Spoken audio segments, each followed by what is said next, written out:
When we watch a rocket launch, what we see is just incredible, right? The blinding fire, thousands of tons of steel just hovering over the launch pad, and we think, wow, that has to be the hard part. But here's the thing. When you actually sit down and look at the engineering, you realize the real battle, it's completely invisible. It's this ruthless, unforgiving fight that dictates every single choice in the design of the largest flying object ever created.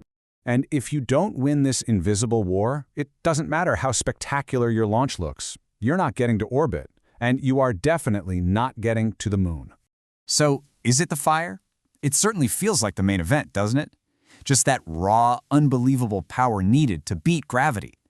But believe it or not, that's not the main enemy. No, the real agonizing war is against the rocket's own weight. It's a battle fought over every single gram of the vehicle itself. Okay, so let's get into it. To really understand this war, we have to talk about the tyrant that governs all of rocketry, the rocket equation. And to put it simply, every single gram you add to the rocket becomes a penalty you have to pay. The main villain in this whole story is something called dry mass. It's pretty simple. It's the weight of the rocket without any of its fuel. We're talking the steel, the engines, the payload, everything that actually has to be carried all the way to space. And this is where the math just gets merciless. Think about it. Fuel has weight. So to push your payload, you need fuel. Okay, easy enough. But to push the weight of that fuel, you need more fuel. And to push the weight of that extra fuel, yeah, you need even more fuel. The math just compounds on itself, so every pound of structural steel you add directly steals from what you can actually carry to orbit. Now let's see how this actually plays out in the real world. To understand the huge leaps happening right now, we've got to look back at the corner SpaceX basically painted itself into with the early Starship versions, V1 and V2. So, in the early days, the steel structures were just failing. The tanks would buckle under this insane combo of super cold cryogenic fuels shrinking the metal and the brutal aerodynamic forces during launch. The only solution they had was to add reinforcements, steel stringers, hoops, but this kicked off a really vicious cycle. The reinforcements added weight, which meant the rocket needed even more support. You're literally reinforcing the reinforcement. And all this extra weight started causing problems in totally unexpected places, like the heat shield. Because of all those external stringers, the outside of the rocket wasn't smooth anymore. So you can't just slap a flat heat shield tile on a bumpy surface. The solution was clever, but man was it heavy. Custom-made tiny tiles that were sized to fit right between the ridges, all locked in place with thousands of mechanical pins. So here's the key takeaway. While those early rockets did survive their flights, which was a huge engineering win, they paid for it by gaining tons of what's called parasitic dry mass. They were just incredibly bloated. To have any shot at the moon, they had to figure out a way to shed a ton of weight without messing with the structure they just fought so hard to reinforce.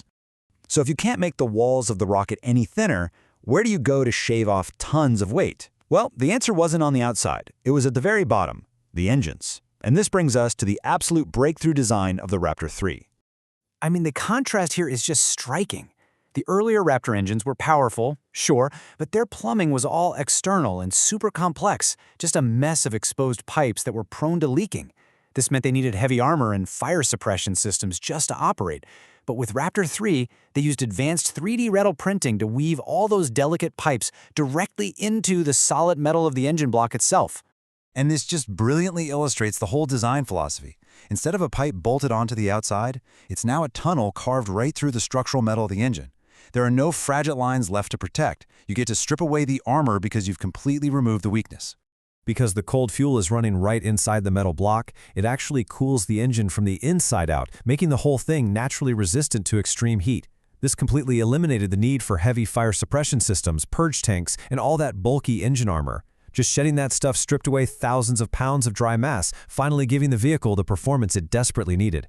So, the V3 engine diet solved the immediate weight crisis for just getting to orbit, but the ultimate goal is the moon, and that's where the math gets brutal all over again. And that leads us to the V4 design and a complete economic paradigm shift. This just sets off a massive chain reaction for the lunar mission. The human landing system, the HLS, needs to be refueled in orbit, which takes a bunch of tanker flights. But if your tanker's too heavy, that rocket equation comes back to punish you by requiring even more tanker flights. Since they couldn't cut any more weight, the only solution left was to build a bigger gas tank, so they stretched the V4 rocket by 10 meters. And of course, to lift that even heavier vehicle, they had to add more engines, jumping from 6 all the way to 9. So what happens if V4 actually works? if they pull off full reusability with a vehicle that's finally balanced its weight. Let's talk numbers. A Falcon 9 launch costs about $3,000 per kilogram.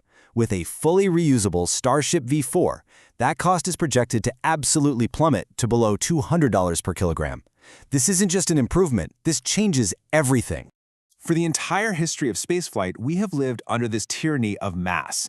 Every ounce mattered. Think about the James Webb Space Telescope. It cost $10 billion, mostly because engineers had to literally invent brand new ultralight materials just to get it on its rocket. But when mass becomes cheap, you can stop building spacecraft like these delicate little Swiss watches and start building them from robust, everyday materials you could find at a hardware store. And this just radically changes the human side of things. A trip to orbit today, that's around $50 million a seat. But if you configure a Starship like a high-density airliner, with these new economics, the math works out to a number that's just staggering. $20,000 a seat. That's the price of a used car to go to space. We are moving into an era of mass abundance. This unlocks things like in-space manufacturing of materials that are impossible to make down here on Earth. It allows for heavier, much more capable satellites for global broadband and Earth observation, and it truly democratizes access to space, fundamentally changing who gets to go there, who gets to work there, and what we can build. So let's just recap this incredible journey, one that's hidden in the steel walls of this rocket. It's been an invisible war against mass. For 70 years, every single thing humanity has launched into space was obsessively engineered to be as light as humanly possible, which made everything astronomically expensive. If this new vehicle succeeds, launching mass to orbit essentially becomes free. And this leaves us with a truly fascinating question. What happens when engineers can finally stop building fragile Swiss watches? What does a spacecraft even look like when you no longer have to care how much it weighs? Because the real war, that was already won against dry mass long before the engines ever even lit.